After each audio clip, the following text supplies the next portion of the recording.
Turma, vamos então dar continuidade à nossa aula de História.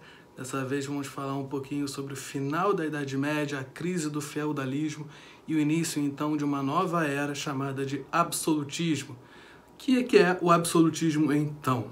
Absolutismo foi um novo tipo de regime monárquico, um novo sistema político em que concentrava todos os poderes políticos nas mãos do rei, nas mãos do monarca. Daí que vem a origem dessa palavra, de poder absoluto, todo poder concentrado nas mãos do rei. Qual vai ser então a origem desse absolutismo? Porque teve que acontecer essa concentração de poder nas mãos de um único rei, de um único monarca, de um nobre muito poderoso acima dos demais outros nobres. Lembrando um pouco sobre a crise do feudalismo, o que estava acontecendo na Idade Média, mais ou menos no século XIV, XV.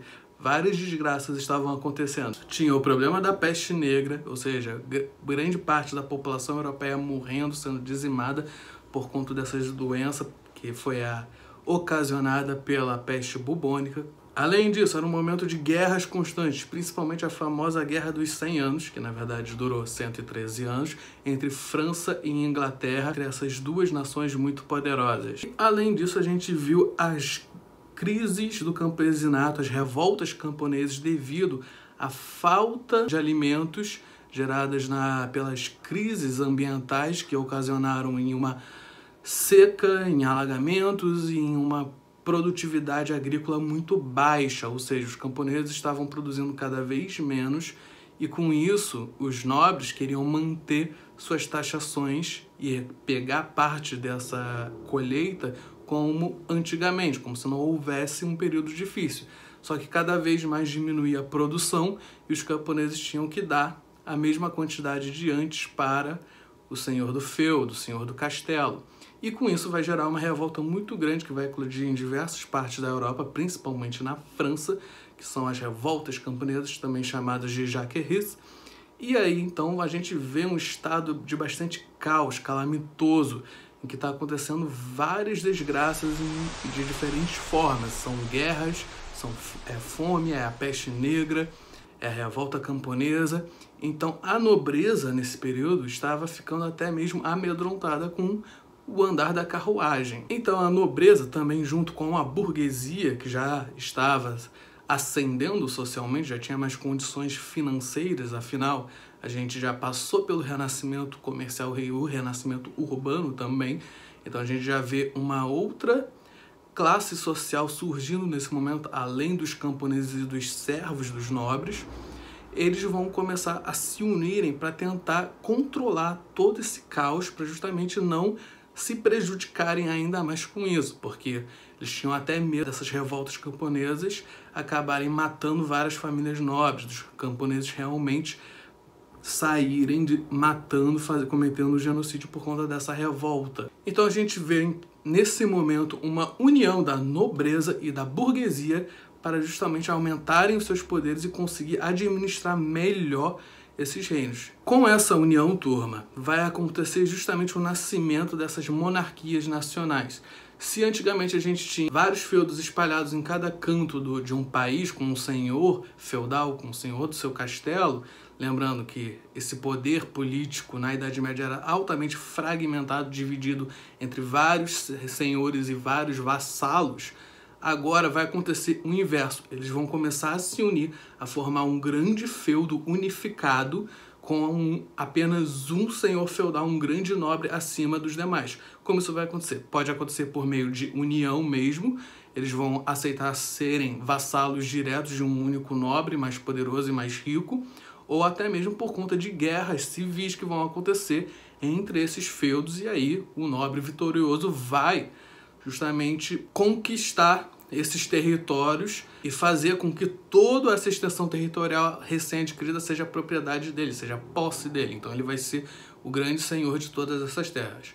Então a gente vê essa unificação sendo feita justamente para conseguir ter um poder centralizado mais forte, para justamente poder administrar toda essa confusão que está acontecendo na Europa. Além disso, a burguesia tinha muito interesse em uma monarquia, uma nação, um país unificado. Por quê? porque facilitava em muito as trocas comerciais. Ao você ter um único país, uma única nação unificada, você adota um único sistema de cunhagem de uma moeda. Então você tem a circulação de uma única moeda, o que torna o comércio bem mais fácil de ser feito. E aí a burguesia, querendo isso para justamente ter mais privilégios, ter mais lucros, e também temendo justamente todo esse período de revolta e desorganização, apoiava a nobreza que estava se solidificando dessa maneira. O primeiro país que vai se centralizar, que vai surgir como uma monarquia nacional dessa maneira, vai ser justamente Portugal. Primeiro porque Portugal já era um país bem pequeno e eles tinham uma vantagem, ou desvantagem, depende como você pensa sobre isso, em que o que unificou muito a população daquela região, dos portugueses, foi ter um inimigo em comum. E o inimigo em comum dessa vez eram os muçulmanos. Então, os cristãos católicos de Portugal se uniram justamente numa guerra civil chamada de A Reconquista, que era justamente para você expulsar todos os muçulmanos que habitavam aquela região. E aí, com isso, os próprios portugueses se uniram nesse ideal em comum e conseguiram gerar esse sentimento quase que patriotismo unificado, que somos todos iguais e juntos, o sentimento de somos os portugueses. A centralização de Portugal vai se concretizar efetivamente quando uma nova dinastia vai assumir então o trono português, que vai ser a dinastia de Avis, que eles vão ter justamente o grande apoio da burguesia de Portugal, que já está interessada em adotar uma cunhagem de moeda única, está interessada em manter a ordem para não prejudicar o comércio deles. Então, a gente vê uma centralização inicial muito grande de Portugal com isso. Por isso que Portugal vai ser o primeiro país a se unificar dessa maneira, porque teve um grande apoio da burguesia. Já no reino da França, ela vai conseguir finalmente se consolidar como uma monarquia unificada depois da Guerra dos 100 Anos, que a França sai vitoriosa dessa batalha e finalmente consegue conquistar todos os territórios e saber administrar o seu reino. Então, parecido com o que aconteceu em Portugal, vai acontecer mais tarde na França também. Porque dessa vez na França, todos os franceses tinham também um inimigo em comum, que dessa vez eram os ingleses. Então isso vai estimular o sentimento de união para justamente proteger os seus territórios e suas famílias.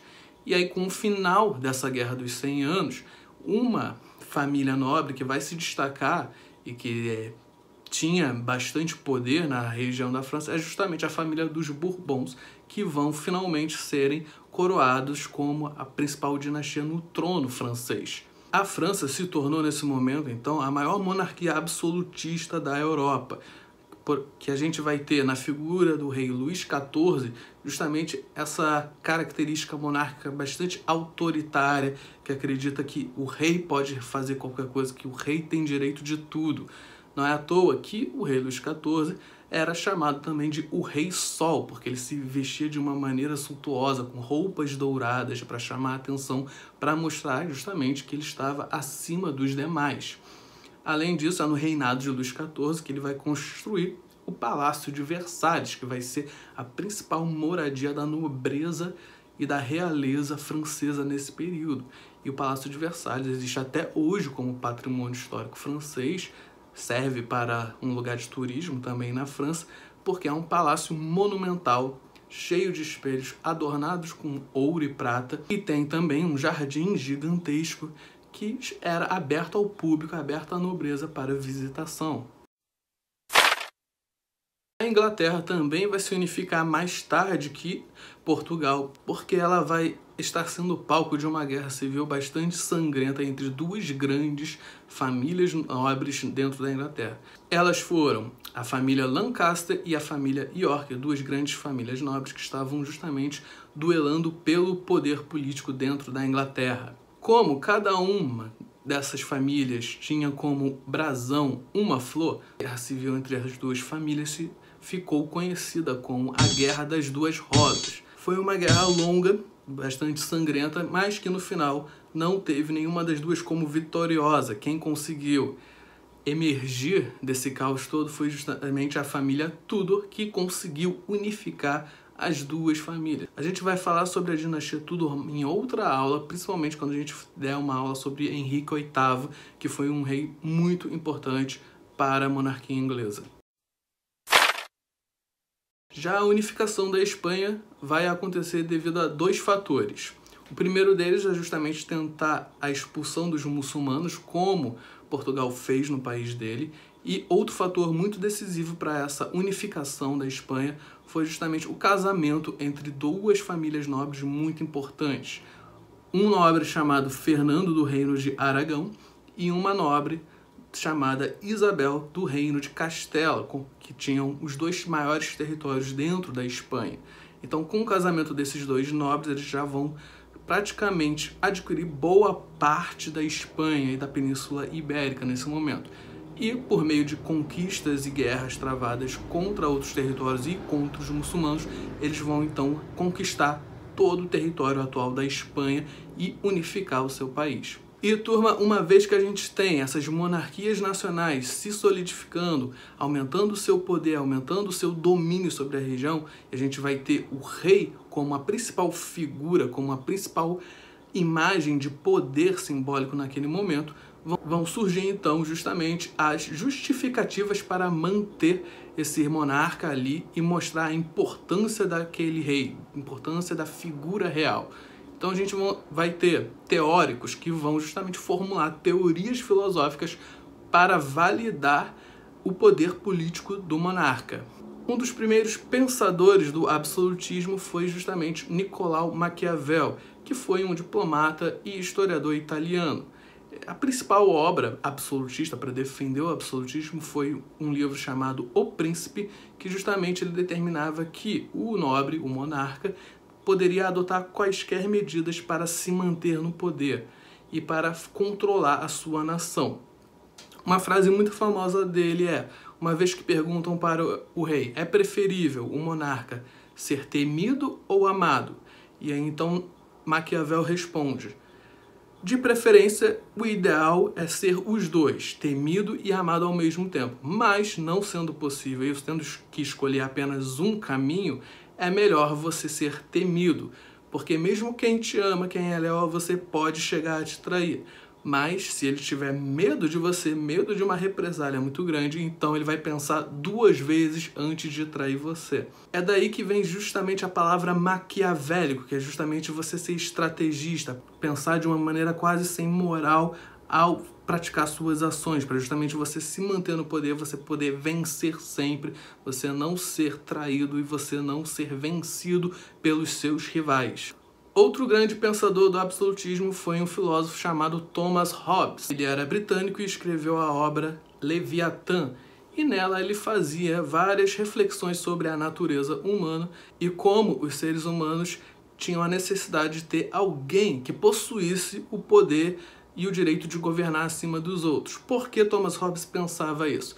Para Thomas Hobbes, a natureza humana era cruel. O ser humano, para ele, o homem, ele é egoísta, ele é vingativo, ele é mau, então ele precisa de um governo forte, de um Estado forte, justamente para controlar a população e manter a ordem. Porque se não houver um governo, se não houver um rei acima de todo mundo, só vai existir o caos, as pessoas vão se matar, vão voltar a seu estado mais primitivo e vai virar uma anarquia, vai virar uma sociedade totalmente destrutiva. Uma frase famosa de Thomas Hobbes é que o homem é o lobo do próprio homem. O que isso significa, turma? Isso significa que o homem é o seu próprio predador, faz mal até mesmo a membros da sua própria espécie. E aí, por conta disso, deve existir um contrato social simbólico, fictício, em que os seres humanos deixam justamente uma figura mais forte, um rei, controlar e ter direitos políticos sobre uma nação para justamente manter a ordem. E outro grande pensador absolutista, turma, foi um bispo francês chamado Jacques Bossuet. Bossuet criou uma obra chamada Política tirada da Sagrada Escritura. E nele ele afirmava que o rei, o monarca, a realeza está ali e tem o direito de comandar uma nação e comandar a população inteira porque ele tem o direito divino de Deus.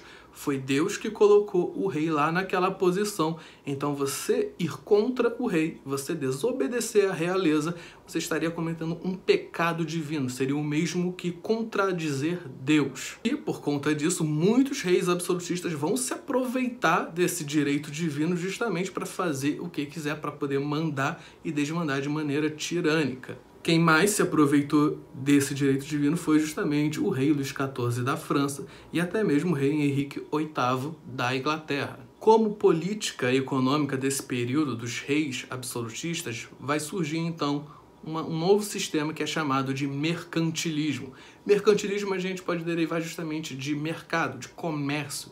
Então, o que é o mercantilismo nesse momento? É justamente a obtenção de lucro, obtenção de dinheiro, obtenção de ouro, pedras preciosas. Justamente você vender mais do que você comprar de outras nações. Então é você manter sua balança comercial sempre favorecida a você, é você obter capital, obter dinheiro. E como o mercantilismo surgiu justamente por conta desse reinado absolutista, é claro que o rei, a monarquia, o governo, intervinha diretamente na economia. Então o rei poderia propor novos impostos, taxar outros produtos estrangeiros, podia fazer tudo o que ele quisesse para intervir na economia. Então a gente diz que era uma economia bastante centralizada, bastante estatal. Era centralizada justamente nas mãos do monarca. Então, turma, para resumir a matéria, o que é o absolutismo? É justamente um novo sistema político em que todo o poder está concentrado nas mãos do rei, que é a unificação justamente desses vários feudos que vão formar uma monarquia nacional. Então é a centralização do poder com a presença de apenas um único rei, de um único grande nobre que vai comandar toda aquela nação. E justamente por ter uma política bastante centralizada, concentrada no rei, o rei também vai ter todo o controle sobre a economia. E com isso ele vai fazer surgir justamente esse novo sistema econômico chamado de mercantilismo. Mercantilismo, então, para conseguir obter lucro, em que o Estado intervém na economia, que o Estado tem controle sobre o comércio todo da sua região. E o absolutismo foi justificado e defendido por pensadores e filósofos da sua época, tentando mostrar que o monarca com poder absoluto era necessário para aquela população. Então a gente tem Thomas Hobbes defendendo que se não tiver rei, que se não tiver um governo forte, vai ter uma desorganização e caos social, porque o ser humano é cruel. A gente vai ter também Nicolau Maquiavel defendendo que o monarca tem direito a governar aquela nação porque ele é o homem mais preparado para isso devido às suas estratégias de se manter no poder e vencer seus rivais. E a gente tem também a justificativa religiosa do Jacques Boussin, entendendo que o rei está naquela posição porque foi Deus que quis. Então você não pode desobedecer à vontade de Deus. Então terminamos a aula de hoje, turma. Tchau, tchau e lavem as mãos.